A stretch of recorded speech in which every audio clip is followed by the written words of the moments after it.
ಸ್ನೇಹಿತರೆ, ಗಂಡ ಹೆಂಡತಿಯ ಸಂಬಂಧ ದಿನದಿಂದ ದಿನಕ್ಕೆ ಗಟ್ಟಿಯಾಗಿ ಉಳಿತಾ ಹೋಗ್ಬೇಕು ಅಂದ್ರೆ ಅವರಿಬ್ಬರ ನಡುವೆ ಹೊಂದಾಣಿಕೆ ತುಂಬ ಮುಖ್ಯ. ಗಂಡ ಹೆಂಡತಿಯ ಮೇಲೆ ಪ್ರಾಣವನ್ನೇ ಇಟ್ಟಿರಬೇಕು.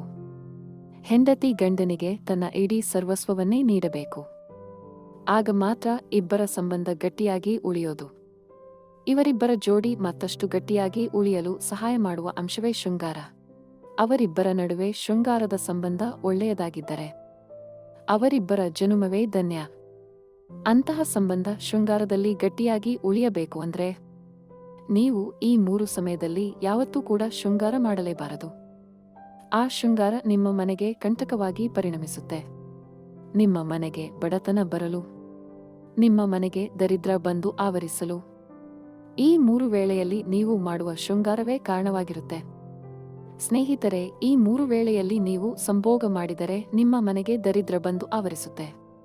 1. ಗ್ರಹಣದ ಸಮಯದಲ್ಲಿ, ಸೂರ್ಯಗ್ರಹಣ, ಚಂದ್ರಗ್ರಹಣದ ಸಮಯದಲ್ಲಿ ದಂಪತಿಗಳು ಯಾವತ್ತೂ ಕೂಡ ಶೃಂಗಾರ ಮಾಡಬಾರದು. 2. ಮಹಿಳೆಯರು ಮುಟ್ಟಾದಾಗ ಅದರ ಅವಧಿ ಮುಗಿಯುವವರೆಗೂ ದಂಪತಿಗಳು ಕೂಡಬಾರದು. 3. ಮಹಿಳೆಯರು ಪ್ರೆಗ್ನೆನ್ಸಿ ಟೈಮ್ನಲ್ಲಿ ಯಾವತ್ತೂ ಕೂಡ ಶೃಂಗಾರ ಮಾಡಬಾರದು. ಮಾಡಿದರೆ ಅದು ಅತಿಯಾಗಬಾರದು.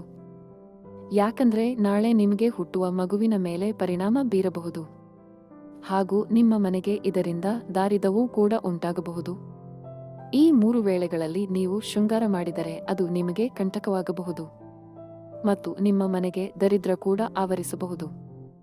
ಸ್ನೇಹಿತರೆ, ಈ ವಿಡಿಯೋದಲ್ಲಿ ನಾವು ಒಳ್ಳೆಯ ವಿಷಯಗಳನ್ನು ಆಯ್ದುಕೊಂಡು ನಿಮ್ಮ ಮುಂದೆ ಬಂದಿದ್ದೇವೆ. ಈ ವಿಡಿಯೋದಲ್ಲಿನ ಅಂಶಗಳು ಪ್ರತಿಯೊಬ್ಬರೂ ಇಷ್ಟ ಆಗಿದೆ ಅಂದುಕೊಂಡಿರುತ್ತೇವೆ.